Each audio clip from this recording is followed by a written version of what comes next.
दोस्तों, स्वागत है हमारे चैनल किंग्स स्पीच में। आज हम बात करने जा रहे हैं मध्य प्रदेश के एक महत्वपूर्ण विधानसभा क्षेत्र शिवपुरी की। यह सीट न सिर्फ अपने ऐतिहासिक और सांस्कृतिक महत्व के लिए जानी जाती है, बल्कि इसका राजनीतिक परिदृश्य भी बेहद रोचक है। तो चलिए आइए गहराई से उतरते हैं और समझते हैं शिवपुरी विधानसभा का राजनीतिक विश्लेषण। अगर आपको यह कंटेंट पसंद आए तो लाइक, शेयर और सब्सक्राइब करना ना भूलें। शिवपुरी विधानसभा का परिचय। शिवपुरी विधानसभा सीट मध्य प्रदेश के शिवपुरी जिले में आती है। यह गुना संसदीय क्षेत्र का हिस्सा है। यह क्षेत्र अपनी प्राकृतिक सुंदरता एवं भदैया कुंड वाटरफॉल, सुरवाया की गढ़ी और ऐतिहासिक महत्व के लिए जाना जाता है। लेकिन राजनीतिक रूप से यह सीट बीजेपी का गढ़ रही है और इसका इतिहास हमें बताता है कि यहाँ की जनता ने पिछले कई दशकों में बीजेपी को बार बार समर्थन दिया है। शिवपुरी का राजनीतिक इतिहास। शिवपुरी विधानसभा पर 1990 के बाद से बीजेपी का दबदबा रहा है। 1998, 2003, 2013 और 2018 के साथ में 2023 में भी बीजेपी को यहां से बढ़त मिली है। यशोधरा राजे सिंधिया, जो सिंधिया राजघराने से ताल्लुक रखती हैं, इस सीट की महत्वपूर्ण और प्रमुख नेता रही हैं, लेकिन वर्तमान में वह राजनीति से दूर हैं। हालांकि 2023 के विधानसभा चुनाव में यशोधरा राजे ने चुनाव नहीं लड़ा और बीजेपी ने देवेंद्र कुमार जैन पत्ते वाले को मैदान में उतारा। 2023 के चुनाव में देवेंद्र कुमार जैन ने कांग्रेस के केपी सिंह को 43,030 वोटों के बड़े अंतर से हराया, जिससे बीजेपी का इस सीट पर कब्जा बरकरार रहा। 2023 के चुनाव का विश्लेषण। 2023 के विधानसभा चुनाव में शिवपुरी में कुल 56.74% मतदान हुआ। बीजेपी के देवेंद्र कुमार जैन ने 1,12,324 वोट हासिल किए। कांग्रेस के केपी सिंह को 69,294 वोट मिले, जो बीजेपी के से काफी पीछे रहे। अन्य दलों की बात की जाए तो बसपा के अवरण सिंह कल्लू गुर्जर तीसरे नंबर पर रहे, लेकिन उनका प्रभाव बीजेपी कांग्रेस के मुकाबले कम रहा।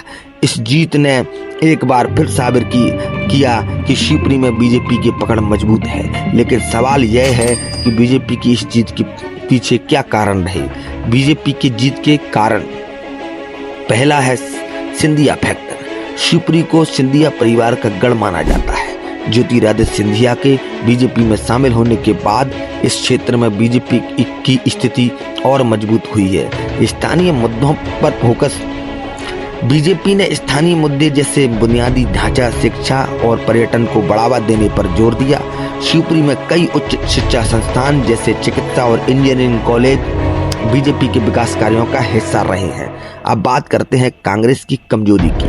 कांग्रेस के पास केपी सिंह जैसे मजबूत उम्मीदवार थे, लेकिन संगठनात्मक कमजोरी और स्थानीय नेताओं के बीच एकता की कमी ने उनकी हार को तय किया। मतदाता संरचना और सामाजिक समीकरण।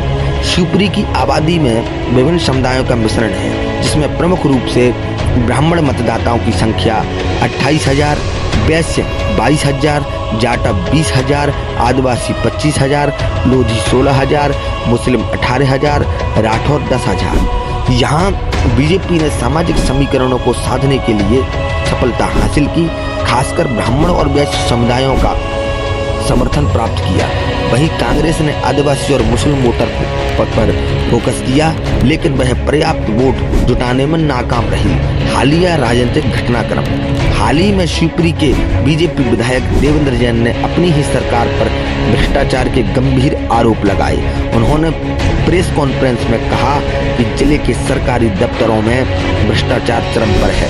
यह घटना बीजेपी के लिए एक आंतरिक चुनौती बन सकती है, क्योंकि विधायक का अपनी ही सरकार के खिलाफ बोलना असामान्य है। यह भविष्य में शिवपुरी की राजनीति को प्रभावित कर सकता है। भविष्य का राजनीतिक परिदृश्य। बीजेपी की स्थिति। बीजेपी का इस क्षेत्र में मजबूत आधार है, लेकिन भ्रष्टाचार जैसे मुद्दों और आंतरिक असंतोष उनकी स्थिति को कमजोर कर सकते हैं।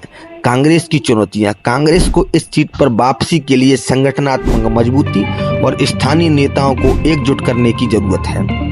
अन्य दलों की बात करें तो बसपा और अन्य छोटे दल त्रिकोणीय मुकाबला बना सकते हैं, खासकर वे अगर जातिगत समीकरणों को साधने में सफल रहे। तो दोस्तों, यह था शिवपुरी विधानसभा सीट का राजनीतिक विश्लेषण। यह सीट बीजेपी के लिए एक मजबूत किला रही है, लेकिन भविष्य में क्या होगा यह देखना रोमांचक होगा। आप क्या सोचते हैं, क्या बीजेपी अपनी पकड़ बनाए रखेगी या कांग्रेस कोई बड़ा उलटफेर कर पाएगी? अपनी राय कमेंट में जरूर दें। अगर यह वीडियो पसंद आया तो लाइक करें, शेयर करें, सब्सक्राइब करें। अगले वीडियो में फिर मिलते हैं, तब तक के लिए नमस्ते।